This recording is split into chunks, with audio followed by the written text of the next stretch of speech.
महापुराण में प्रदोष व्रत कथा के अंतर्गत प्रदोष काल में किया गया पुण्य दान सत्कर्म भजन एक लोटा पानी का भी सतभाग हमारे भाग्य में है। जिस व्यक्ति के रीढ़ की हड्डी में परेशानी हो या रीढ़ की हड्डी तकलीफ दे रही हो, पीठ का भाग तकलीफ दे रहा हो, डॉक्टर बोल रहे हो या खसक गया या कोई क्रम, मान लो कोई मस्तिष्क से जुड़ी बीमारी हो, ट्यूमर हो गया हो, कोई कुछ हो गया हो, गांठ पड़ गई हो मस्तिष्क के अंतर्गत, तो शिव महापुराण की कथा कहती है प्रदोष के दिन, जिस दिन मंगलवार की भौम प्रदोष का दिन हो महाराज, प्रदोष काल में प्रदोष के दिन शंकर भगवान को बीले का गुर्दा, जो बीला होता बील फल का अंदर का गुर्दा भाग शंकर के शिवलिंग पर प्रदोष काल में मल दिया जाए। मलने के बाद थोड़ी देर बाद उसको उठा लिया जाए, शिव जी का अभिषेक पूजन स्नान करा दिया जाए, पूजन स्नान आदि सब कराकर दियावती लगाकर भगवान शंकर के मंदिर पर ही बाहर बैठकर उस गुर्दे का थोड़ा सा भाग मुख में पालो, थोड़ा सा भाग लेकर आ जाओ। 7 से 8 दिन तक उस भाग का प्रतिदिन सुबह के समय पर सेवन कर लीजिए। गुर्दे की प्रॉब्लम हो या मस्तिष्क से जुड़ी हुई प्रॉब्लम हो वो समाप्त हो जाता है महाराज। भौम प्रदोष के दिन मंगलवारी प्रदोष का स्मरण जो सुख दिया है वो आनंद। किसी भी प्रदोष के दिन प्रदोष काल में एक बार लगा दे, उसके बाद में अपनी कामना कर कर बेलपत्री एक छोटा सा उपाय अवश्य करिएगा। अगर बच्चे कोई एग्जाम में बैठ रहे हैं या कंपटीशन एग्जाम है या नौकरी के लिए अप्लाई कर रहे हो, मान लो 4-6 महीने से बैठे हो, 8 महीने से बैठे हो, सर्विस नहीं है, नौकरी नहीं है, तो एक छोटा सा उपाय अवश्य करिएगा शिव महापुराण का। महाराज बेलपत्री के पेड़ के नीचे विराजमान होकर, बेलपत्री के पेड़ के नीचे जिसको नौकरी के लिए या एग्जाम में बैठ रहा है वो जल चढ़ाए, बेलपत्री के पेड़ के नीचे थोड़ा सा दूध चढ़ाए, फिर जल चढ़ाए और अपने राइट भाग में घी का दिया और अपने लेफ्ट भाग में तेल का दिया। किसी भी प्रदोष के दिन प्रदोष काल में एक बार लगा दे, उसके बाद में अपनी कामना कर कर बेलपत्री के पेड़ के नीचे धोख लगाकर प्रणाम कर कर आ जाए और चले जाए इंटरव्यू के लिए, बाबा उत्तीर्ण करा ही देगा, नौकरी दिलाई। जिस दिन रविवार की प्रदोष पड़े उस दिन एक लाल वस्त्र में पीली सरसों रखकर और उसके अंतर्गत कुछ भी एक, या तो बमूल का कांटा ना मिले तो गुलाब का कांटा ही उसके अंतर्गत रख लीजिए। और मान लो कोई काम ऐसा है कि उसमें पैसा तुम्हारा आ ही नहीं रहा, बहुत घाटे पर घाटा जा रहा है, नुकसान बहुत हो रहा है और कोई काम हो ही नहीं रहा, तो महाराज जिस दिन रविवार की प्रदोष पड़े उस दिन एक लाल वस्त्र में पीली सरसों रखकर और उसके अंतर्गत कुछ भी एक, या तो बमूल का कांटा ना मिले तो गुलाब का कांटा ही उसके अंतर्गत रख लीजिए और उसको शिव मंदिर का स्मरण कराकर शंकर भगवान का नाम लेकर रू भैरव, कौन सा भैरव है उसकी भी कथा भी आने वाली है। ये दारुक नाम के राक्षस का संहार करने के लिए जब माता अवतार लेगी तब शंकर भगवान बच्चे का रूप रखकर रोएंगे, तो शिव जी का एक नाम होगा रू भैरव। ये भैरव कहां पर रहता है तो कहा ये शमशान में रहता है। कहां रहता है ये भैरव? शंकर का जो एक अवतार है रू भैरव, ये भैरव अवतार शमशान में रहता है। तो इस भैरव का काम क्या है तो कहा शमशान में, शमशान की जो अग्नि होती है भले की लकड़ी रहे, भले उसमें कोई पदार्थ डाले ना डाले, थोड़ी देर में वो अग्नि रू आवाज, हल्की सी शमशान की जो अग्नि जलती है उसमें एक आवाज आती है। आप वैसे कोई अग्नि जलाएंगे ना तो आवाज नहीं आएगी, ध्यान देना। हमारे शमशान में अगर जो लोग गए होंगे मुर्दा जलाने के लिए, तो अगर वो एकांत में बैठेंगे तो उसमें से एक आवाज आती है रू रू। तो शिव पुराण कह रही है कि उस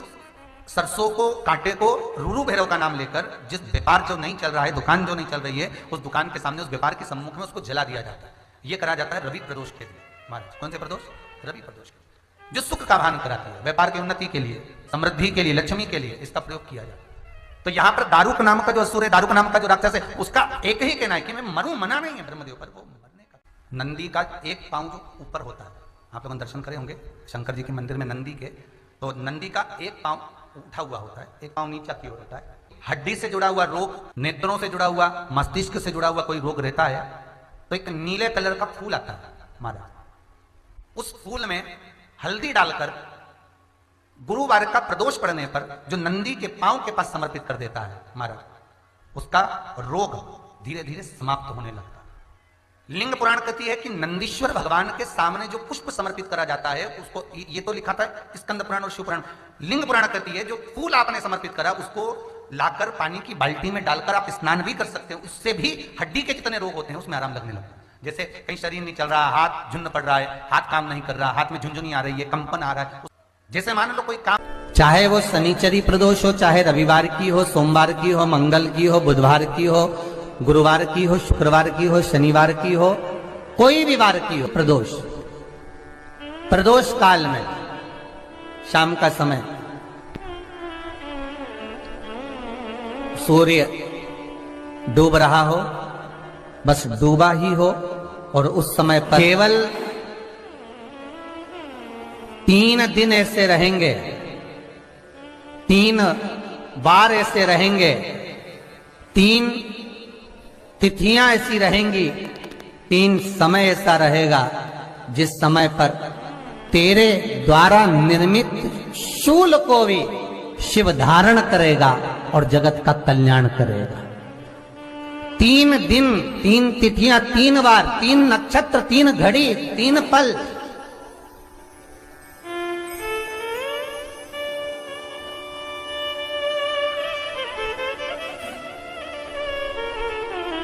जिसमें बाबा शूल भी धारण करते हैं,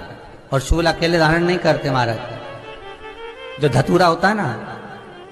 दर्शन करें धतूरे के, कांटे कांटे सा होता है धतूरा, तो वो धतूरे के साथ में बाबा शूल धारण करते हैं, बेलपत्री के शूल को। ये बहुत बहुत आनंदमय कथा है महाराज जी,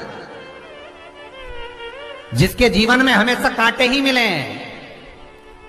बेटी बड़ी हुई तो घर में मायके में दुख देखा, और मायके से गई ससुराल में तो ससुराल में दुख देखा, ससुराल में भी दुख देखने के बाद में भी पति को बहुत कुछ काम खुलवाया, बहुत धंधे खुलवाए, नौकरी लगवाई, पर वो पति बार बार छोड़ कर आ गया, बार बार तकलीफ भोग रहा है, बार बार कष्ट भोग रहा है।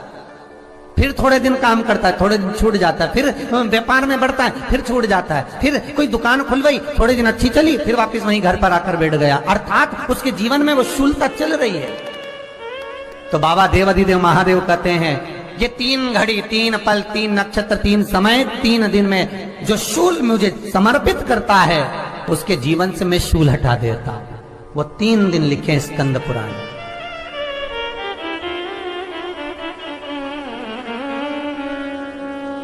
महाराज, बैसाख महीने में जो प्रदोष आती है, बैसाख के महीने में बहुत ध्यान से सुनना भाई, जो अपनी जिंदगी से बहुत तंग आ गए हो, परेशान हो गए हो, कष्टमय जीवन जी रहे हो, बहुत दुखी हो गए हो, उनके लिए ये स्कंद पुराण का चरित्र फिर मिले ना मिले, आप प्रेम से सुन लो भाव से। पहला, चाहे वो शनिचरी प्रदोष हो, चाहे रविवार की हो, सोमवार की हो, मंगल की हो, बुधवार की हो, गुरुवार की हो, शुक्रवार की हो, शनिवार की हो, कोई भी वार की हो, प्रदोष काल में शाम का समय सूर्य डूब रहा हो, बस डूबा ही हो, और उस समय पर सूर्य के डूबन के तुरंत बाद बाबा को धतूरे के साथ में बेलपत्री ना चढ़ाते हुए, बेलपत्री के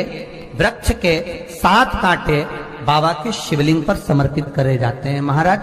अपनी जिंदगी में अड़चनों को हटाने के लिए। फिर आप जिस व्यापार में उतरे, जिस व्यवसाय में उतरे, जिस नौकरी में उतरे, आप दिल से करें, आपको तरक्की मिलेगी। आप हार नहीं सकते, नीचे नहीं आ सकते, उन्नति पर ही चढ़ेंगे। एक वैशाख मास की प्रदोष, दूसरा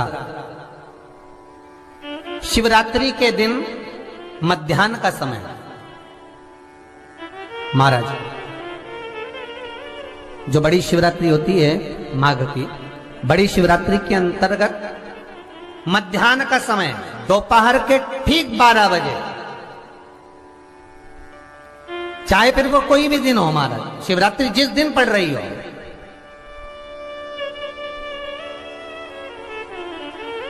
उस दिन भी धतूरे के साथ बाबा को 7 कांटे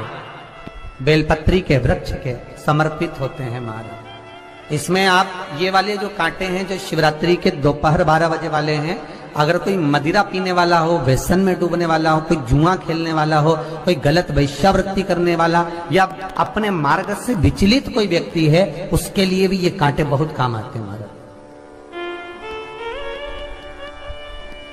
दूसरा, पार्वती, तेरे द्वारा तेरे नयन अश्रु से जो प्रगटा हुआ बेल का वृक्ष है, द्वितीय शूल मैं वहां धारण करता हूं। तृतीय शूल, तीसरा शूल जो वर्णन करा गया, महाराज भगवान श्रावण के महीने में जो भी दूसरा सोमवार पड़े, जो भी पड़े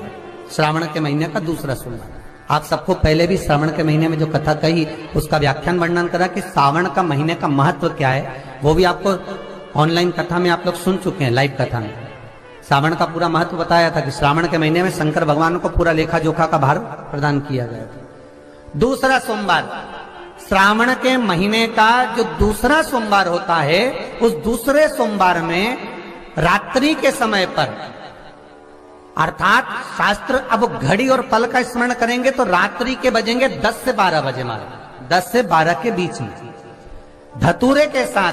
बाबा को शूल समर्पित होता है। महाराज ये भी हमारी बाधाओं को, हमारी तकलीफों को,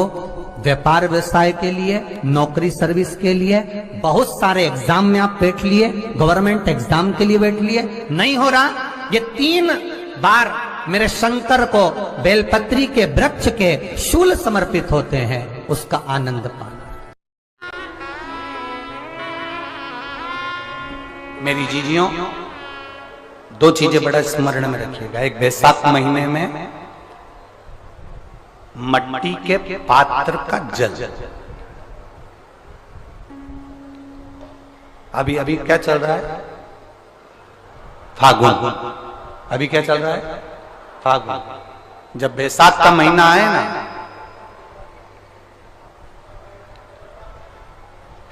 जितने यहां बैठे और जितने आस्था चैनल पर सुन रहे और जितने फेसबुक यूट्यूब पर कथा श्रवण कर रहे हैं, जितने मोबाइलों पर देख रहे हैं, प्रयास करना, बैसाख के महीने में मिट्टी के पात्र में जो रात्रि भर जल रखा हो, मिट्टी के पात्र में, अगर आपके पास में घड़ा हो, हंडा हो, नी हो, तो दिया हो, दीपक हो, कुल्लड़ हो, कोई भी तुम्हारे पास में जो मिट्टी का पात्र, उसमें जल भरना। वो जल बैसाख के महीने की किसी भी सोमवार के दिन, किसी भी सोमवार के दिन, बैसाख महीने या किसी प्रदोष के दिन या बैसाख महीने के शिवरात्रि के दिन, वो मिट्टी के पात्र का जल अपने घर के प्रत्येक व्यक्ति का स्पर्श कराकर उस मिट्टी के पात्र के जल को तांबे के पात्र में डाल लीजिए और घर के प्रत्येक व्यक्ति का स्पर्श करा लीजिए और शंकर भगवान पर कुंदकेश्वर महादेव के नाम से समर्पित करिए। कुंदकेश्वर महादेव, कभी जीवन में पीछे पलट कर देखने की जरूरत नहीं पड़ेगी, आप उन्नति की सीढ़ी की ओर बढ़ते चले जाओगे। बैसाख महीने में मट्टी के पात्र का जल भगवान शंकर को समर्पित होना चाहिए, उसका सुख हमारे जीवन को एक आनंद फल प्रदान। जैसे कहते हैं ना, कोई अच्छा मिले ना मिले, धन मिलने से कोई भाग्यशाली नहीं होता,